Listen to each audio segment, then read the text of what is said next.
Poor Scott's like, I'm still working with him. I said, sit up. I get so upset. I see all these people at the Globes and the Oscars, their posture, except for Sly Stallone. Stallone's got good posture. Yeah, well, he's a big guy. He still looks great. He's 60. He's in his 60s. 7, yeah, he's in his 60s. In his 60s. Welcome back. I'm Pat O'Brien, and Scott Mantz from Access Hollywood is here.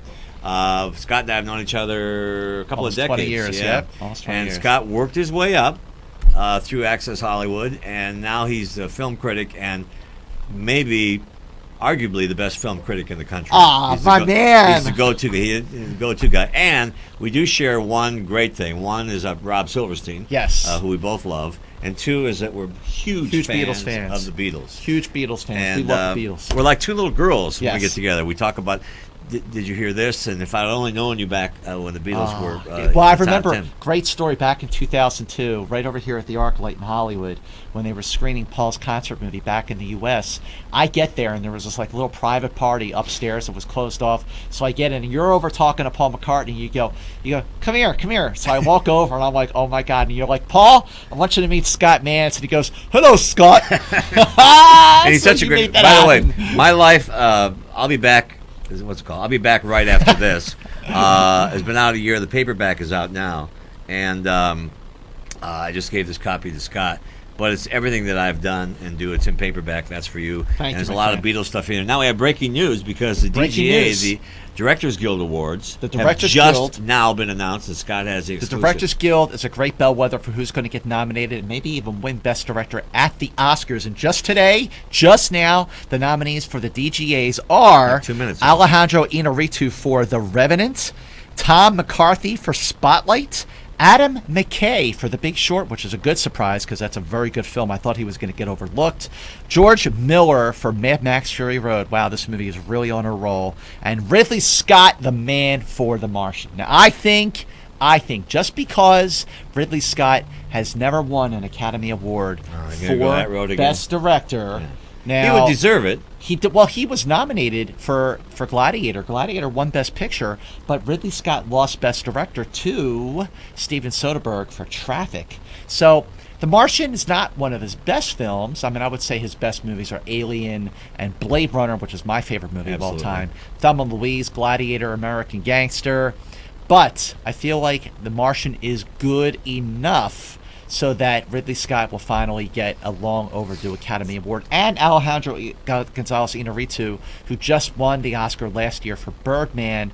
That would be a hell of a thing if he won Best Director 2 years in a row. It could happen, but I think this is Ridley Scott's year. He's overdue. I remember when Traffic came out. Scott Mantz from Access Hollywood's our guest. I'm Pat O'Brien.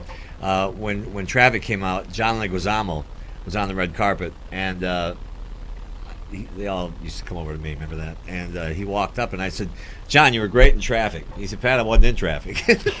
I said, "Well, that's how great you are. You should have been in Traffic." You should. It's so great that you should have been in Traffic. So as we build up to this, why? I was so stunned when Spotlight didn't get noticed by the British or by the foreign press. I mean, it seems to me that a movie's a movie, and if Right. you're going to have a show about movies, you celebrate the great ones. Absolutely. What happened there? Well, that's the BAFTAs are different from the Oscars. A lot of times you have, I would say maybe about 85% of the nominees match over to what happens when the Oscar nominees are announced. So for a movie like Spotlight to not get nominated for a BAFTA, I mean, in the end, as long as it does get nominated for Best Picture at the Oscars, that's all that matters because, you know, you have all these award shows. You have the Golden Globes, the BAFTAs, the Critics' Choice Awards, the SAG Awards, the Producers Guild, the Directors Guild Awards. But in the end, the one that really, really matters is the Academy Award. For example, so Sylvester Stallone just won a Golden Globe Right. for playing Rocky Balboa in Creed. Let's say he wins the Oscar for supporting actor for Creed. He'll be nominated. Right? He'll be nominated. Yeah. I think he'll be nominated. But let's say he wins. So that means the next movie that he has coming out, the movie trailer, it's not going to say starring Golden Globe winner Yeah, that's the problem. Right. Sylvester Stallone. It's going to say starring Oscar winner Sylvester Stallone. Or Oscar nominated. Or Oscar nominee. Right. It'll say Oscar nominee over Golden Globe winner because, again, the Oscars are the gold standard, just like these microphones. I remember when Rocky came out, 77? 76. 76? Mm-hmm. I remember he won a bunch of stuff that night.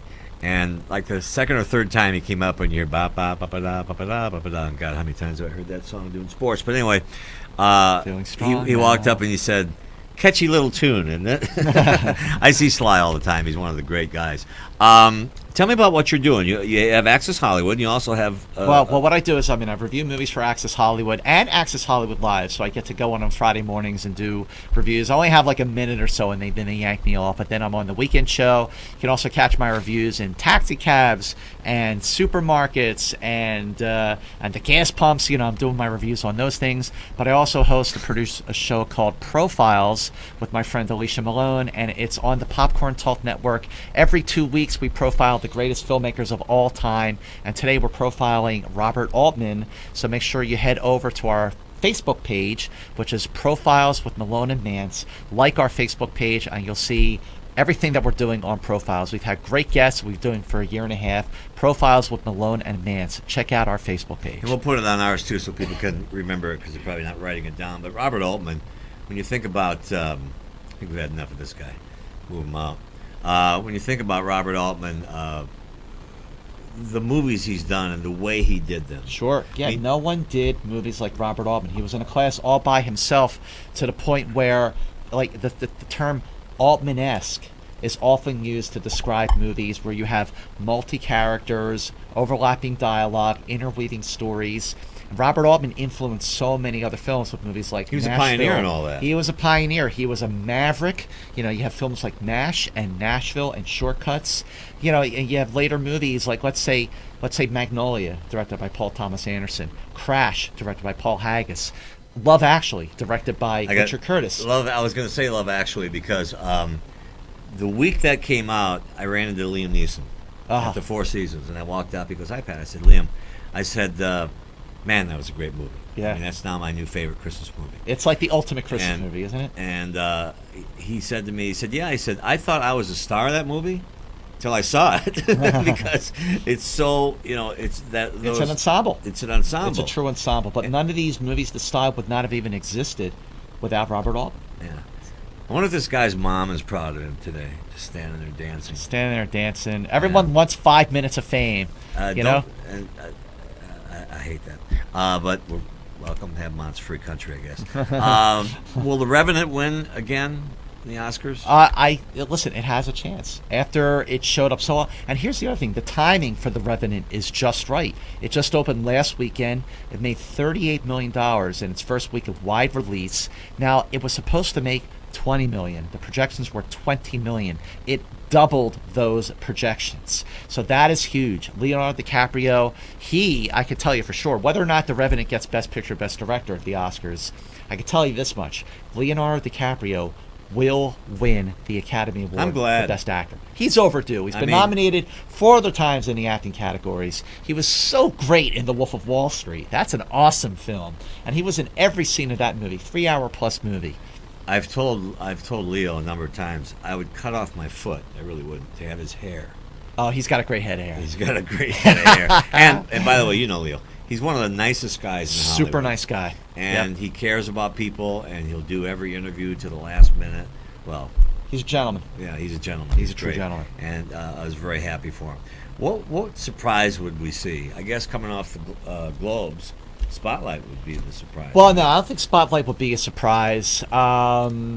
A surprise would be maybe a movie like Mad Max Fury Road winning Best Picture or Best Director because it's such a visceral film. But I feel like the Oscar voters are nothing against Mad Max, but I feel like it's too much of an action, you know what I mean? Yeah, the Academy voters are a little bit older. They might not go Or Star Wars and all this. Well, Star Wars is a crowd pleaser, and it's the third highest grossing movie of all time with more than $1.8 billion worldwide. It's now the second biggest movie of all time behind Avatar, $2.8 billion, and Titanic, $2.2 billion. So it's definitely going to pass Titanic, so to be the new number 2 movie of all time. Will it reach Avatar's $2.8 billion? Well, it's already open now worldwide everywhere, so I think it still has quite a ways to go before it does that. I think it'll come close, but now I'm not sure if it'll actually pass Avatar, but it will pass Titanic. There's been so many comments about how Star Wars was ruined by the last 2 or 3. Oh, the 3 prequels. Yeah. Oh, and those movies awful. were awful. And well, a lot of people thought they were. So J.J. Abrams directed this one. Yep. And the day after I saw it, I sent him an email that said, "All is forgiven." Oh. He wrote back, "Haha, it's the best text I've gotten." So That's awesome. so it's good. So he'll do the next one as well. Well, actually, he's not directing the next he's Star not? Wars. No, he's not directing. The next movie is being directed by Rian Johnson, who directed Looper, and he directed a movie called The Brothers Bloom, and he also directed quite a few episodes of the show Breaking Bad. What I meant to say is that he set the standard for the next He one. definitely, yeah. Well, listen, what he did, he was smart. J.J. Abrams was smart about what he did with Star Wars The Force Awakens, because he basically reintroduced the whole concept to a whole new generation of fans. Mm-hmm. A lot of what happens in The Force Awakens feels like a lot of what happened in the original trilogy, especially the first movie, A New Hope. So, like, you have a lot of doppelgangers. You know, there's another Death Star in the movie. But it's such a crowd-pleasing film, and you're right, it does sort of like wipe the slate clean from those. And prequels. it doesn't, and because it's a whole different group of people. You didn't get the big cheers when like Han Solo showed up and Han Solo. It was so great when- seeing him back in his when big he Princess showed Leia, up and when or Mark General Hamill Leia. showed. Well, Yeah, I guess we. you don't want to spoil it. If you go to Funny or Die and type in Pat O'Brien, I did a really funny thing about Dorothy Hamill, but Mark Hamill was my guest. I kept pretending he was Dorothy Hamill. He kept saying, "Pat, I'm Mark. I'm a friend of yours." I said, "Well, Dorothy, there you were in 1976 at Innsbruck." It's actually pretty funny. So, busy season for Access. By the way, Access Hollywood, where Scott appears, is now the place to go for entertainment. I watched a show last night, the Golden Globe show, and David Bowie. Any thoughts on David? Well, listen, David Bowie was a trailblazer. He was always ahead of his time. One of my favorite musicians, of course, next to the Beatles. Sure. But when you go back to Ziggy Stardust, that was ahead of its time. Heroes, and everything he did. I mean, he was a trailblazer Last for Dance. music videos. I mean, all that stuff. Because he went commercial with Last Dance. And He got did, number one hit, and he kind of got some backlash from that. But of course, now people love those songs, China Girl, but he. What I didn't know, and a lot of people obviously didn't know, was that he had been fighting cancer for the past 18 months. And this last album that he did was sort of he knew that he was on borrowed time, and he just did this last album as a goodbye to his fans. And he went out on one of his best notes. I mean, it's an incredible album. And, what a trailblazing musician he is. I mean, he sort of set the standard. The problem is we're finding out different. now, when people die, you go back. In my book, I tell the story.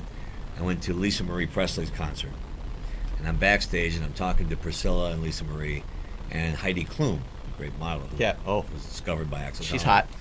So David Bowie pulls me aside. He goes, "Pat, come here. He goes, "Are you dating Heidi Klum?" And I said, "No." And he's like, he was obsessed with her. I love that he thought you were dating Heidi. Yeah, I kind of like that How idea cool is too. that?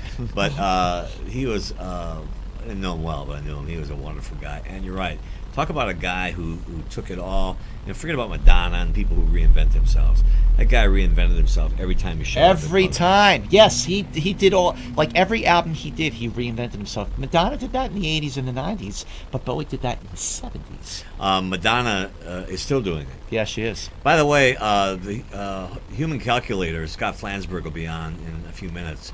And if you have, just so you know this is legal, we're going to do some fun math with him. So if you have any 3-digit numbers, put them up on the screen here, and we'll use yours, not mine, so you know that we're not cheating. But have you ever seen Scott Flansburgh? He's No, but I heard about him. Unbelievable. That's pretty impressive. And he's also a scratch golfer. We'll talk about that, too. So is the Oscars the last? I should know this, but are they the last award show? Yeah. They're the last. I mean, everything's leading up into the Oscars. In fact, up until the last minute, you have award shows, because the day before the Academy Awards, you had the Independent Spirit Awards. I always love that on Saturday. I love the Spirit Awards. I used to It's love it when I got casual. assigned to do that. It's Yeah. at the beach. You can just wear whatever you want, and people are just. It's in the afternoon, and They it's feed on you. the beach. They feed you. They put you. You could drink whatever you want, and then the next day, of course, it's all black tie, because it's all about the Oscars. Were you guys handing out alcoholic beverages on the red carpet? No, why? What were we? Yeah, you That I had didn't the know that? machine. Oh, that! Yeah, sometimes we do that, yeah. Sometimes they take a drink and sometimes they don't. Okay.